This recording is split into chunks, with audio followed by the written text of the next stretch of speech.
Previously on Pauper Brews, I built a deck around Basking Rootwalla and discard outlets like Burning Inquiry and Faithless Looting, thanks to the introduction of Sneaky Snacker. And today, I decided to take things to the next level and build the perfect Madness deck.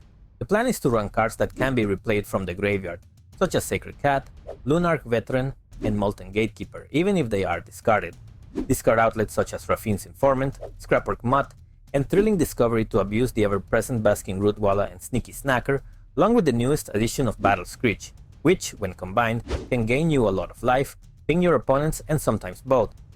To make things better, I decided to add a Gates package to push damage through, in a deck ready to ram through the Pauper meta. I kept a decent hand on the play and started with Faithless Looting to discard a Rootwalla, which I played for free along with a Veteran I could return later for its disturb cost. My opponent played a tap land, and I attacked. On their turn, they cast an Epicure. Back on my turn, I attacked, threatening to pump the Rootwalla. They declined to block, so I played a Gatekeeper and passed the turn. They used the Man Answers to play a Kitchen Imp and attacked for 2, putting me down to 17. To dig for more cards and mitigate some damage, I cast Thrilling Discovery and with the help of a Scrapwork Mutt, discarded my Sneaky Snacker to set it up for return next turn. I dealt an extra damage with the Gatekeeper's ability and attacked, putting them down to 15. My opponent discarded 2 Snackers of their own and attacked. Post-combat, they cast Highway Robbery and passed the turn. I pumped my creature with a gate and attacked, bringing them down to 11. Post-combat, I used Thrilling Discovery to discard Looting and a second Snacker, returning both fairies from my graveyard to the field, gaining 2 life and dealing 2 incidental damage to them. They untapped and returned 3 fairies to play, but luckily, they couldn't block this turn. Another Epicure joined their board before they passed. On my turn, I played a second Gatekeeper, but they used Galvanic Blast to kill the first one. I used Unearth to return it to the battlefield, but my opponent decided to kill the other Gatekeeper while its ability was on the stack to prevent more damage. When my Mutt was ready to join the board, a third removal spell took out the Gatekeeper. Still, I managed to resolve my dog and cast my Rootwalla for free. After all that, I attacked, bringing them down to 5. On their turn, they flashed back Looting to discard Arms of the Vein and drain some life from me, somewhat stabilizing the board.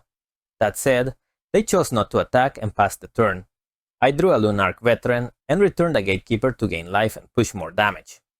I also decided to use Looting from my graveyard to return the other Snacker in my yard, dealing damage while gaining life and attacking.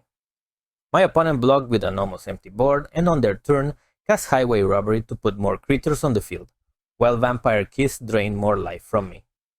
I returned the Gatekeeper to the field and used Sacred Cat's Embalm ability to return it, but they killed the Gatekeeper in response. Still, the plan now is to discard Screech and Looting, then replay the Luminous Phantom that was discarded earlier. With 3 white creatures in play, I can now use Battle Screech to gain more life and put extra blockers on the field. At this point, my opponent scooped. Post sideboard, I considered adding Gorilla Shaman to destroy their blood tokens and hate on their mana base. I also added Trap and Charm as its key against their sneaky snackers. After mulliganing, I kept a considerably better hand. They played a Nihil Spellbomb, so all I could do was play a Veteran and pass. I decided not to play Gorilla Shaman until I had a clear target, and they revealed a Vampire Kiss, which gave me the green light to deploy the King of the Steel Jungle. Destroying the blood tokens was a big deal, as it limited their ability to loot cards. As expected, they used removal on the Monkey, so I played a Mutt and attacked with the Veteran. On their turn, they used Vayne to drain some life, and on mine, I played a Gate to pump the Veteran, putting them down to 16. With no way to discard cards, they played a Naked Imp and attacked, trying to win the race. On my turn, I drew a Shaman and played it, prompting them to immediately crack their Spellbomb. This was a poor move, as I could now use Battle Screech to put 4 more flyers on the field. As expected, my opponent scooped on their turn. Our second match was against a very particular deck that's not often seen anymore, called Turbo Initiative. The key to this deck is resolving the initiative on turn 1 by chaining rituals, but occasionally they can do the niche trick of putting a troll into play on turn 2, thanks to Exhum. This is bad news for me, as I don't have a clean way to get rid of it, so all I could do was use Discovery to put a Rootwalla into play and pass.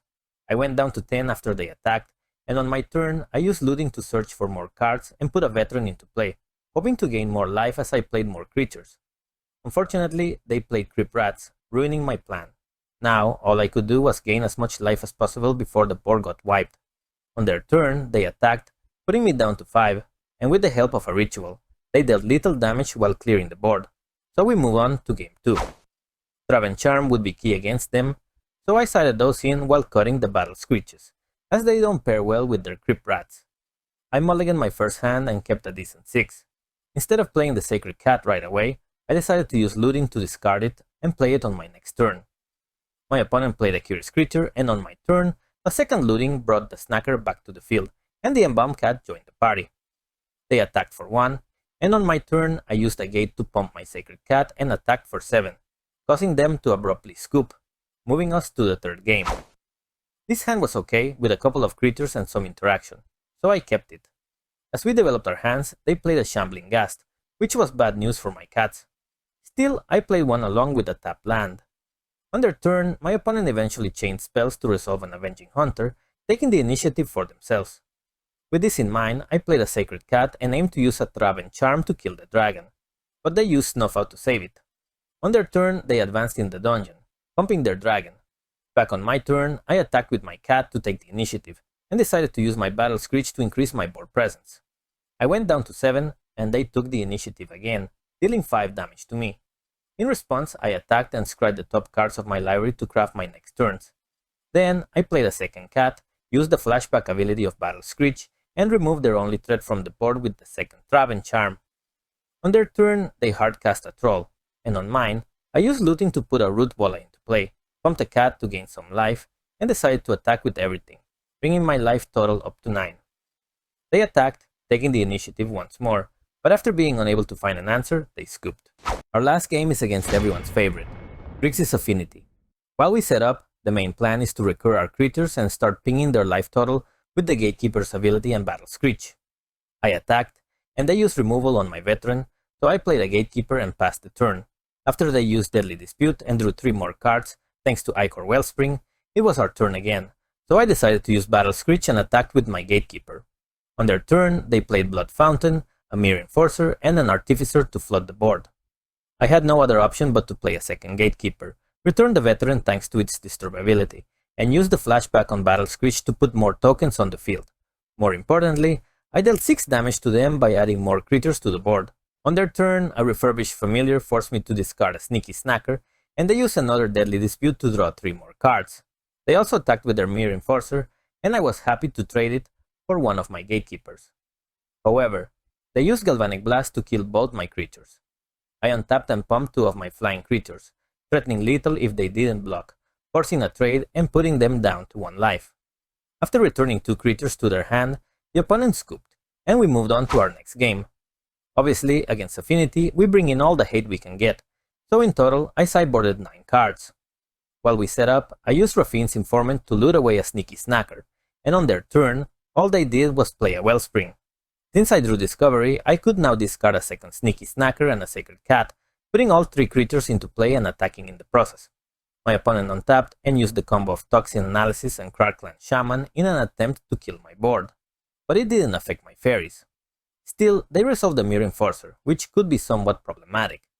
I attacked on my turn with both creatures after playing a Gatekeeper. After playing a land, they attacked.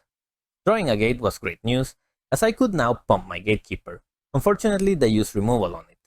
I tried protecting my creature, but they had a second removal ready, so all I could do was attack for 6, putting them down to 10, getting way ahead in the race. They tried cycling some lands from their hand with their blood tokens, but apparently had no luck. On my turn, I looted away a Snacker with a Mutt and used the gate to push 8 damage through. They returned their Krarklan Shaman on their turn, but since they couldn't deal with the Flying Fairy problem, we won the game with this crazy deck.